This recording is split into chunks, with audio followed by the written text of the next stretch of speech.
안녕하세요. 저는 서울 서초구 반포동에 살고 있는 70세 이정필입니다. 치과 의사로 40년 넘게 일하며 그저 묵묵히 가족만 바라보고 살아왔습니다. 이제는 아내 없이 혼자지만 예전엔 진료 끝나고 집에 들어서면 여보, 오늘은 어땠어요? 그 한마디에 하루 피로가 다 사라지곤 했습니다. 그 아내가 세상을 떠난 지 벌써 10년이 넘었네요. 외동아들 지훈이와 며느리 선영이는 처음엔 참 다정했죠. 제가 치과를 정리할 때 위로금도 챙겨주고 전세 자금도 쥐어주며 아버지 이제 좀 쉬세요. 저희가 잘 모실게요. 그 말을 믿었고 제 남은 인생도 그 아이들에게 기대어 보려 했습니다. 하지만 요즘은 연락도 점점 뜸해지고 병원에 다녀온 날도 왜 그리 자주 아프시냐는 말을 들으니 어쩐지 마음이 시립니다. 며칠 전 건강검진 중 우연히 발견된 대동맥류.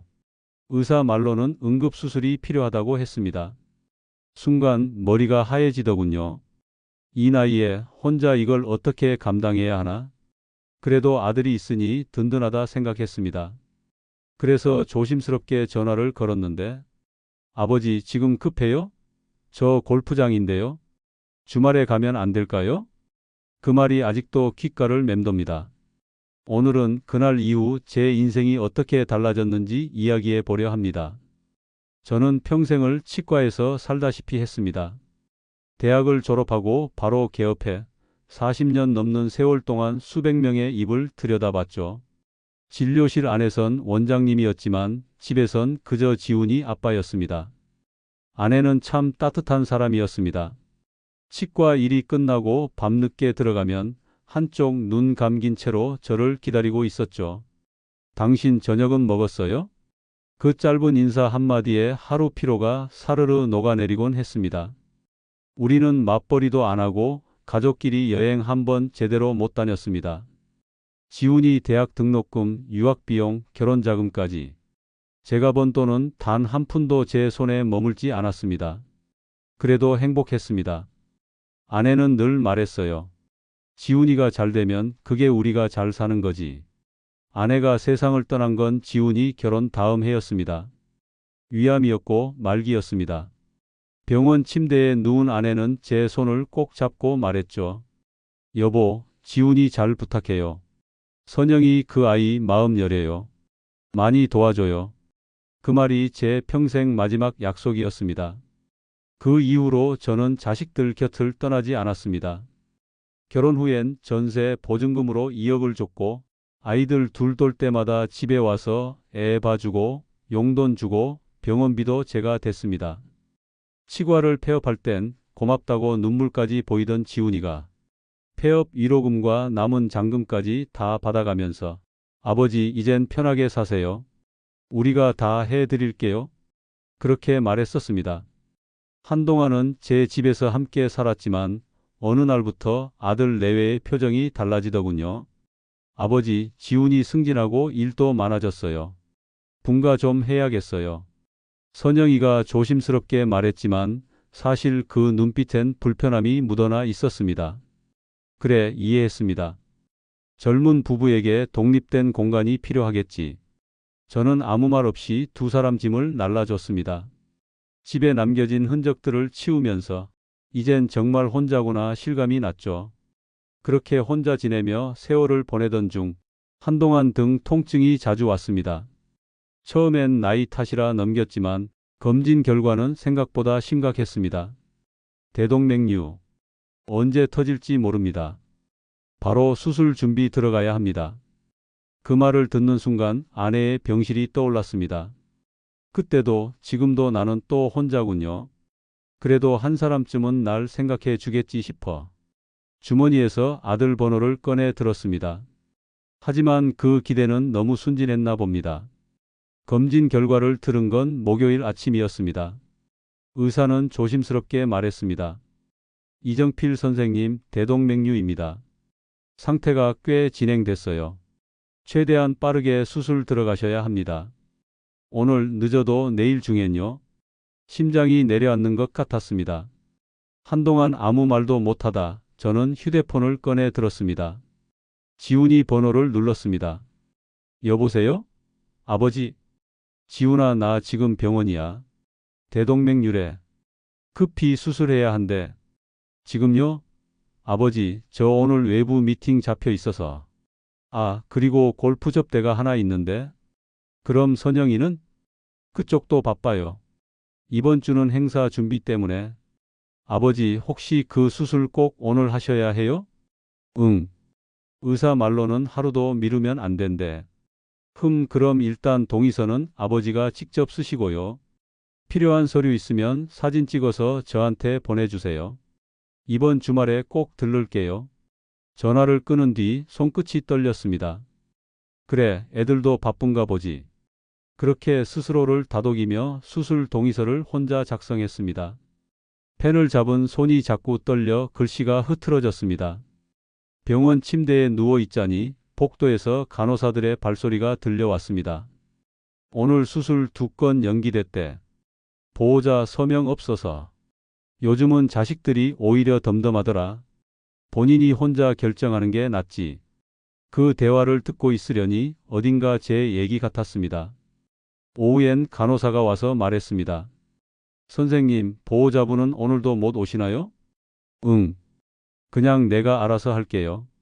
저녁 무렵 TV를 켰더니 뉴스에서 강남 재건축 발표 소식이 나왔습니다. 아, 저기 내 아파트도 포함이겠구나.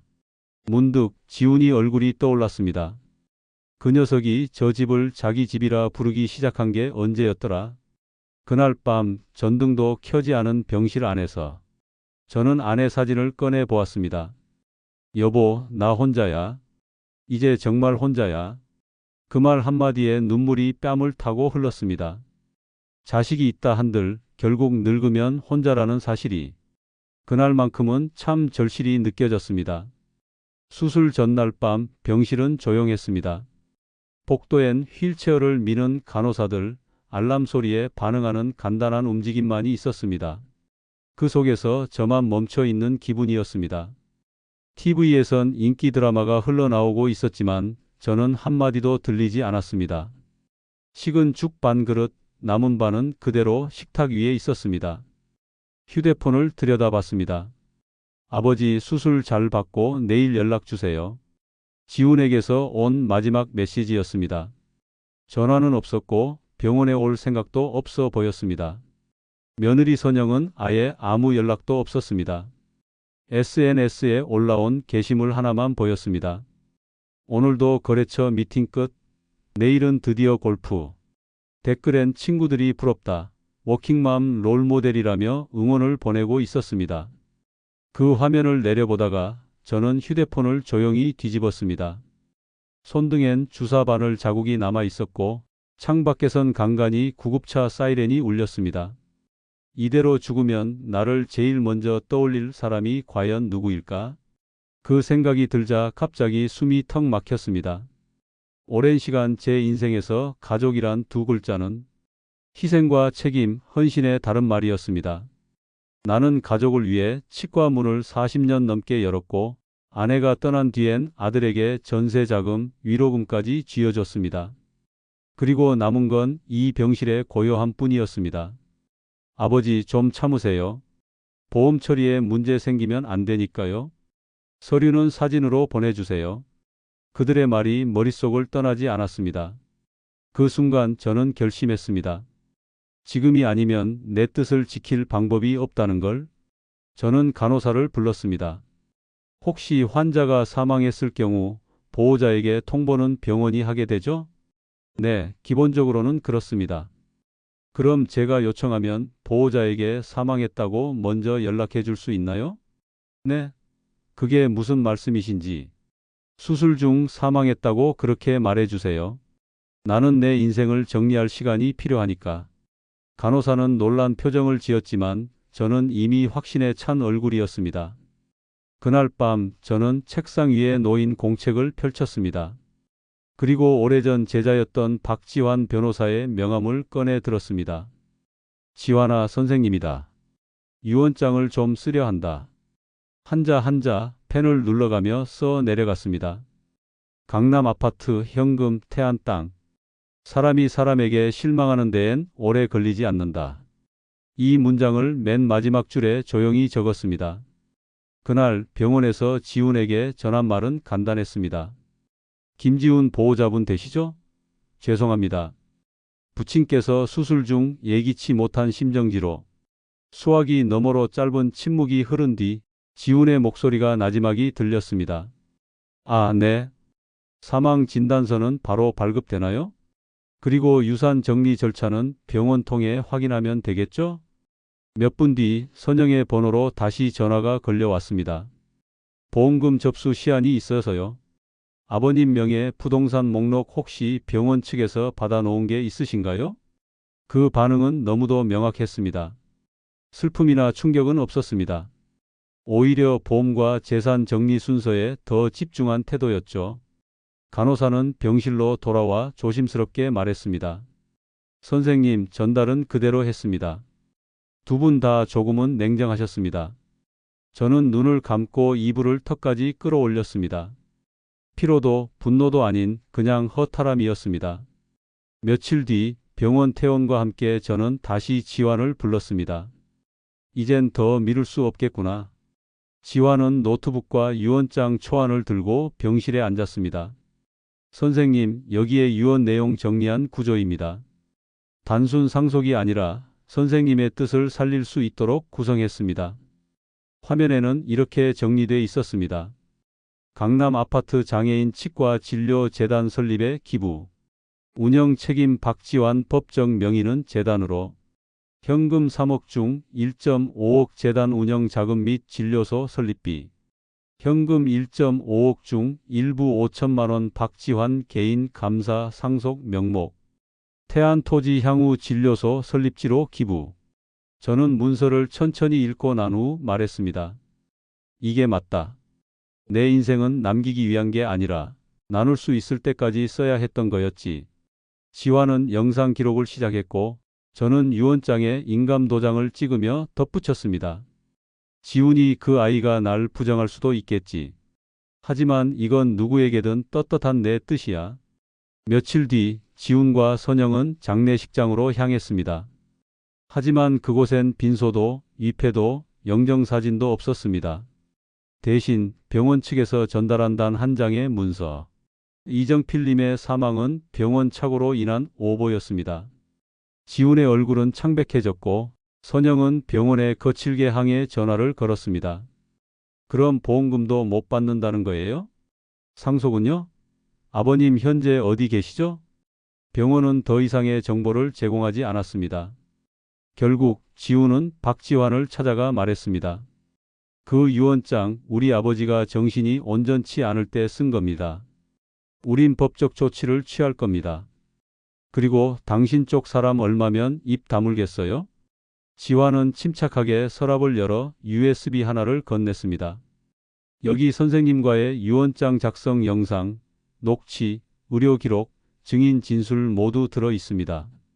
그리고 당신이 매수하려 한 내 동료 그도 선생님께 치료받은 사람입니다. 지훈은 아무 말도 못했습니다. 침묵만이 사무실 안을 가득 채웠습니다. 그리고 그 순간 저는 혼잣말처럼 이렇게 말했습니다. 진심은 돈으로 못 사는 거란다. 며칠 뒤 박지환 사무실로 서울과 정법원에서 등기 우편이 도착했습니다. 소송장 봉투에는 익숙한 이름이 적혀 있었습니다. 원고 김지훈 외 한 명 피고 박지환. 소장 첫 장 붉은 글씨로 적혀 있었습니다. 유언 무효 확인 청구의 소. 내용은 예상대로였습니다.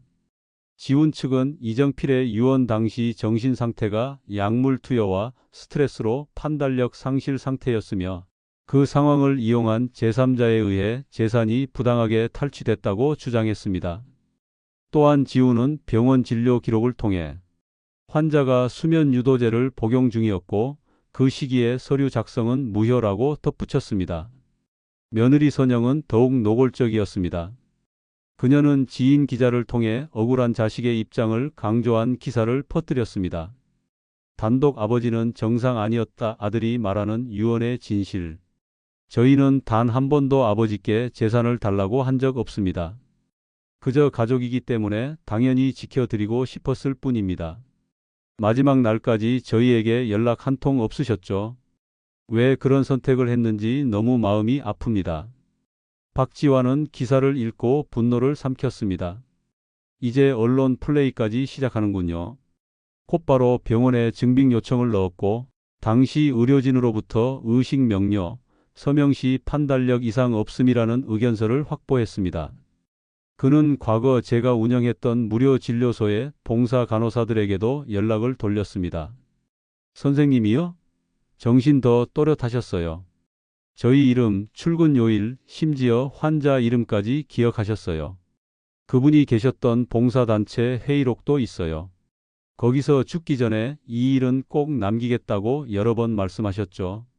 또한 저희는 유언 작성 과정을 영상으로 녹화해 두었고 그 장면에는 제가 유창하게 말하는 모습, 법률적 용어를 이해하고 대답하는 장면, 그리고 직접 서명하는 장면까지 명확히 담겨 있었습니다.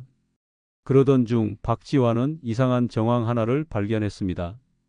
지훈 측에서 제출한 병실 대화 녹취록에 없는 말을 추가한 편집본이 포함되어 있었던 것입니다. 그는 오디오 전문가에게 자문을 구해 배경음이 일치하지 않으며 편집된 흔적이 발견된다는 공식 감정서를 받았습니다. 지환은 모든 자료를 파일로 정리하며 조용히 말했습니다. 진심으로 싸우는 사람은 증거도 증인도 결국 따라오게 돼 있죠. 저는 병원 근처 작은 한옥에 머물고 있었습니다. 지환이 찾아와 모든 상황을 보고하자 그는 조용히 미소를 지었습니다. 그래, 이제는 사람을 믿는 게 아니라 내가 믿는 사람을 지키는 거구나. 그날 밤 지훈과 선영은 변호사 사무실에서 법적 전략을 논의하며 또 하나의 계획을 준비하고 있었습니다. 아버지 담당 간호사 중 한 명이랑 연락 닿았어요. 돈 좀 주면 혼란스러워 보였다고 증언해 줄 거래요. 그러나 그 소문은 곧 우리 측에도 전해졌습니다.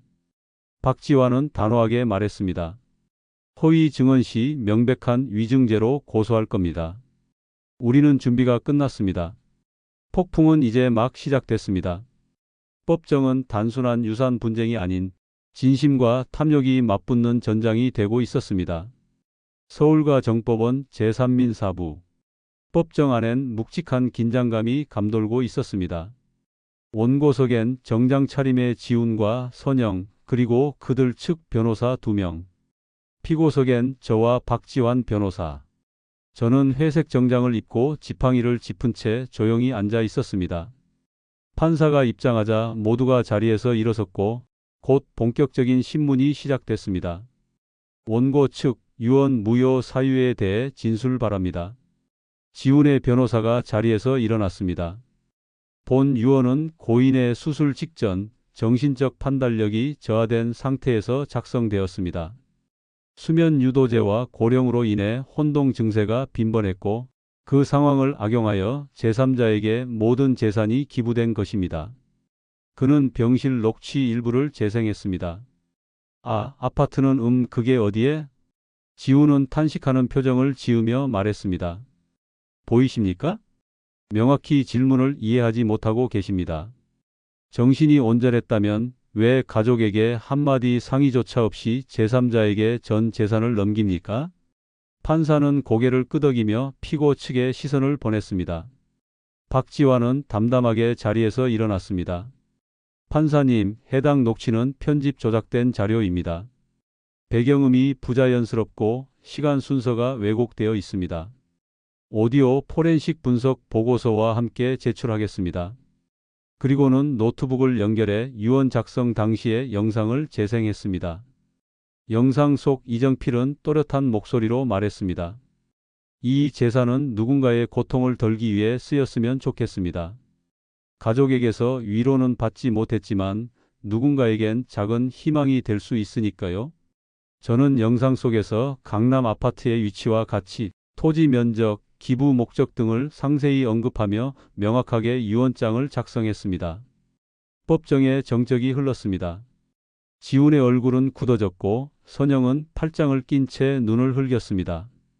방금 영상은 수술 이틀 전 명확한 판단 하에 촬영된 것입니다. 또한 유언서 작성을 도운 인물은 가족이 아닌 20년 지기 제자이며 이정필 씨는 그가 운영하는 재단의 공익 목적의 기부를 결정하신 겁니다. 이어 박지환은 증인석에 첫 증인을 세웠습니다. 저와 함께 무료 진료소에서 봉사했던 간호사 김순자 씨, 이정필 선생님요? 환자 이름 다 기억하셨고 제 요일 스케줄까지도 꿰고 계셨죠. 유언서 쓰기 전날에도 저한테 내일 중요한 결정을 할 거라고 하셨어요. 다음은 병원 정신과 전문의가 등장했습니다. 환자 상태는 수술 전까지 전혀 인지 장애 없었습니다. 약물 복용 기록상으로도 판단력에 영향을 줄 수 있는 수준은 아니며 서류에 서명한 시점은 완전한 의식 상태로 확인됩니다. 지우는 발끈하며 소리쳤습니다. 왜 우리 가족은 아무것도 못 받고 낯선 재단에 다 넘깁니까? 그 재단이 결국 박지환 거 아니에요. 저는 조용히 지훈을 바라보며 말했습니다.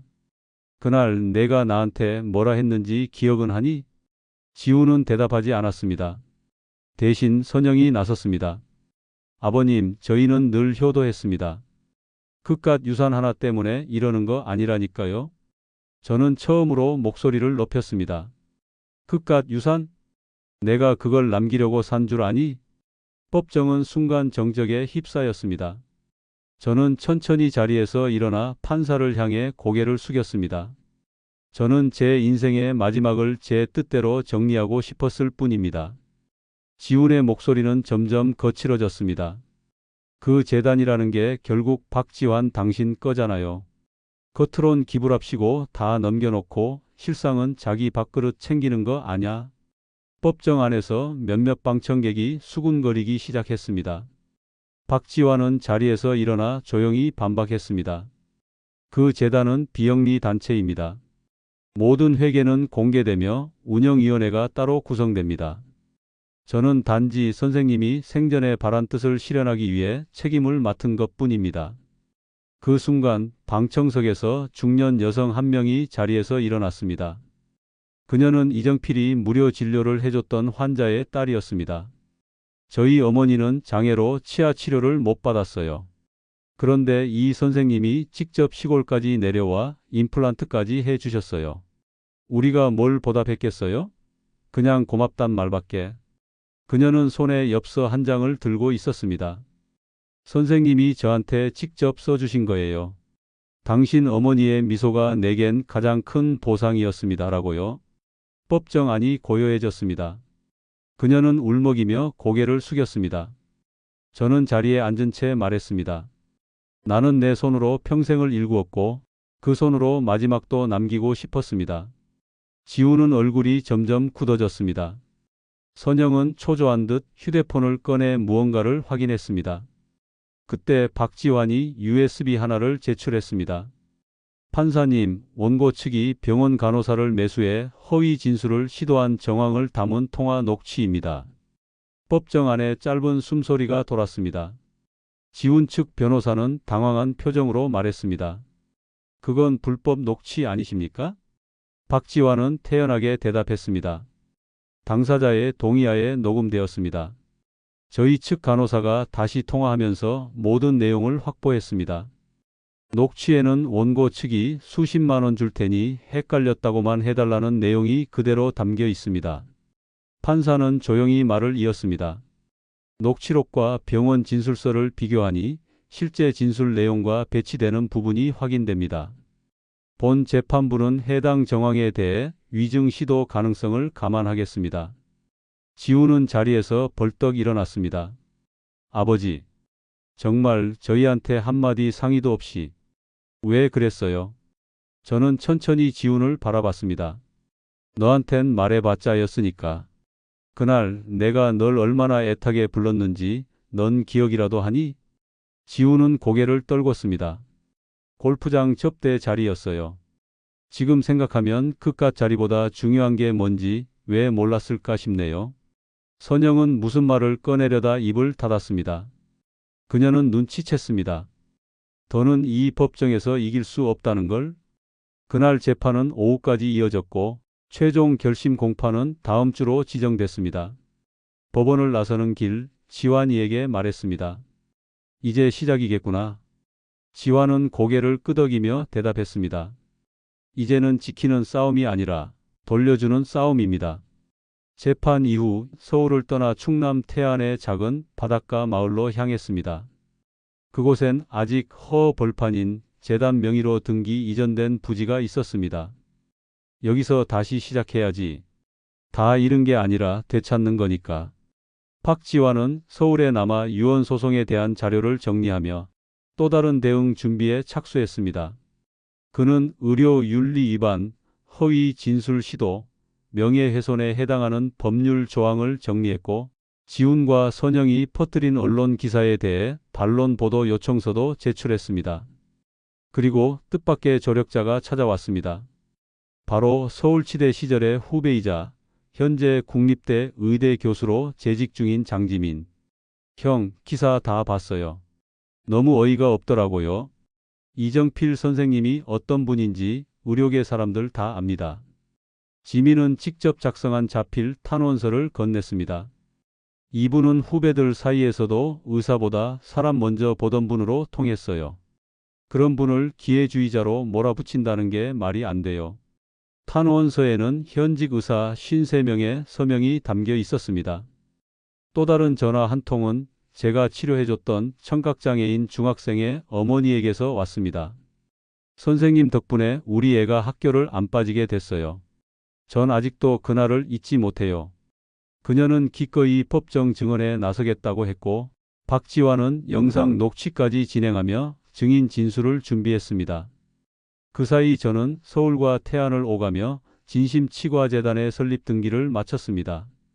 로고는 스케일링 브러쉬를 형상화한 심플한 디자인이었고 재단 운영에는 지역 출신의 젊은 치과의사 2명이 공동 참여했습니다.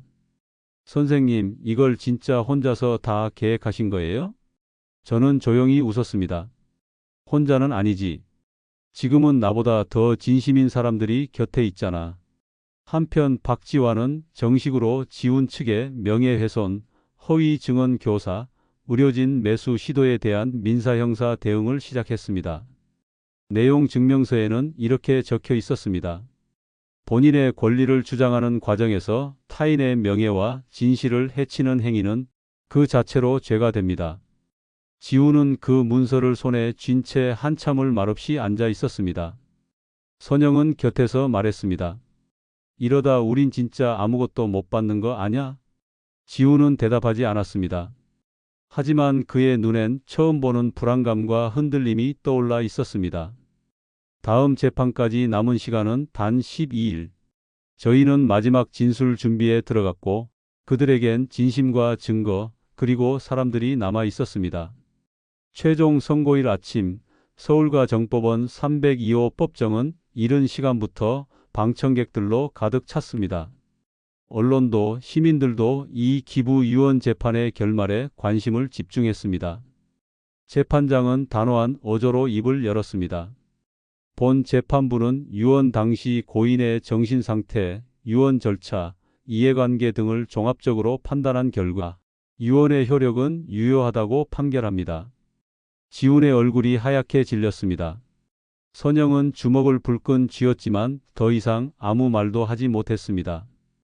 또한 본 재판부는 원고 측의 간호사 매수 시도, 허위 자료 제출 정황을 엄중히 보고 있으며 향후 별도의 형사 책임 여부에 대한 조사가 필요함을 지적합니다. 그 순간 방청석 여기저기서 조용한 박수가 퍼졌습니다. 저는 눈을 감은 채 깊은 숨을 내쉬었고 박지환은 천천히 고개를 숙였습니다. 재판 후 기자들은 지훈에게 몰려들었습니다. 김지훈 씨, 지금 심경이 어떠십니까? 지훈은 기자들의 질문을 외면하고 법원을 빠져나갔습니다. 선영은 휴대폰으로 무언가를 확인하더니 작은 한숨만 내쉬었습니다. 며칠 뒤 지훈의 회사에도 변화가 생겼습니다.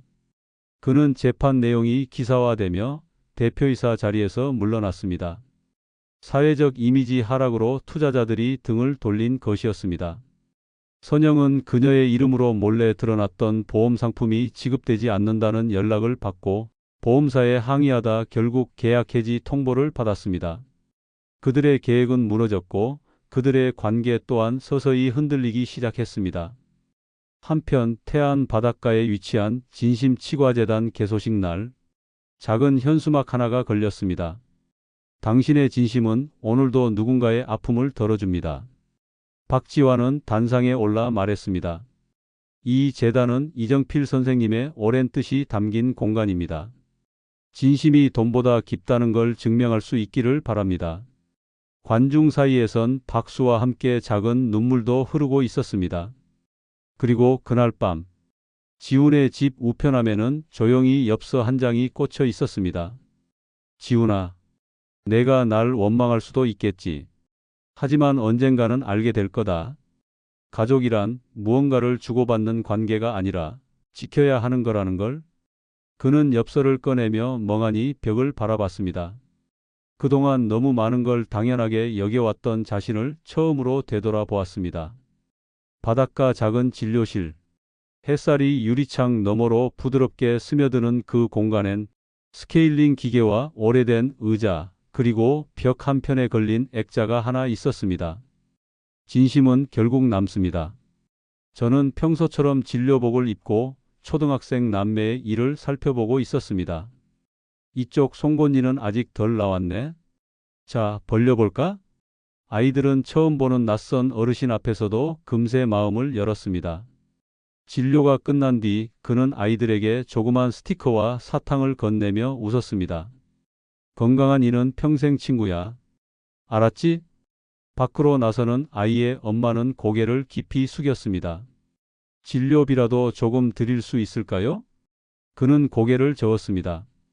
그 시간에 아이랑 바다 한 번 더 보러 가세요. 그게 더 소중해요. 진료소에는 하루 평균 10명 남짓의 환자들이 다녀갔습니다. 거동이 불편한 이들을 위해선 직접 마을로 찾아가는 날도 있었고 그가 운영하던 재단에는 매달 작은 기부가 쌓였습니다. 박지환도 여전히 재단 운영에 참여 중이었습니다. 그는 정기적으로 서울과 태안을 오가며 후원자 미팅과 의료봉사 일정을 조율했습니다. 어느 날 저녁 둘은 바닷가 평상에 앉아 조용히 회의를 마친 뒤 커피 한 잔을 손에 들고 바다를 바라봤습니다. 선생님, 지금 후회는 없으신가요? 저는 잔잔히 대답했습니다. 처음엔 억울했지. 왜 내 진심이 저렇게 왜곡돼야 하나? 왜 아들이 그리 되었나? 하지만 지금은 알아. 진심은 곧바로 보이진 않아도 언젠가는 스스로 드러나게 돼 있다는 걸. 그의 눈엔 바다보다 깊은 평온이 깃들어 있었습니다. 지훈에게선 가끔 짧은 엽서가 도착했습니다. 형식적인 사과가 담긴 짧은 문장들이었지만 그 안엔 미묘한 변화의 기운이 있었습니다. 아버지, 임플란트 아직 멀쩡해요. 다시 보기엔 제가 너무 작아져 버렸네요. 저는 그런 엽서를 유리창 안쪽 작은 상자에 고이 넣었습니다. 재단 진료소에는 전국 각지에서 찾아오는 봉사자들이 점점 늘어났습니다. 그 중엔 저의 제자였던 치위생사, 간호사, 심지어는 과거 치료받았던 환자까지 있었습니다. 선생님 덕분에 다시 살아났어요. 저도 누군가에게 그런 사람이 되고 싶어요. 저는 조용히 미소 지으며 대답했습니다. 이젠 그 마음이 진료소를 채우는 거지요. 누군가는 말합니다. 가족이니까 당연히 나눠야 한다고. 그러나 때론 그 가족이 가장 먼저 진심을 잇는 존재이기도 하지요. 이야기의 끝은 다시 진심으로 돌아왔습니다. 눈에 보이는 유산보다 더 소중한 것, 그건 평생을 다해 지켜온 사람을 향한 마음이었습니다.